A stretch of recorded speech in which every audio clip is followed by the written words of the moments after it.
Hi guys! Good morning! Ang ating pong project ngayon ay itong palda na may garter sa bandang likod. Hindi po buo yung garter niya, dun sa kalahati lang, bandang likod lang. So yung harap, regular na style niya lang, tapos yung sa likod niya, yun ang may garter. So unang-una, ano po ang kailangan natin gawin?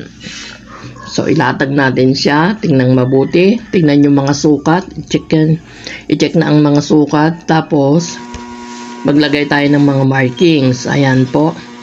Sa paglalagay ng markings, maglagay na rin tayo ng mga yung pantusok, yung pins. Ayan, para hindi tumatakbo yung ating ginagawa. And then, after nun, syempre, tatahiin na natin. Ganito po dapat yung lapad ng garter na ilalagay natin, kasi sa waist siya dapat medyo malapad ng konti. Ayan, check ulit kung asan pa ba yung mga hindi natin natahi, and then kung hindi pa natahi, tahiin ulit. Ayan, yung mga natira pa, syempre pagkatapos mong matahin tanggalin mo na yung mga pins, tapos double check mo ulit yung haba niya, tama ba? Yung sa slit.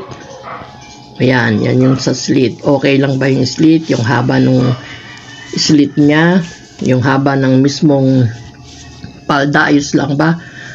So, kung ayos naman po yan, hindi na natin yung babawasan. Kasi ang babawasan lang natin dyan ay yung mga gilid, ayan.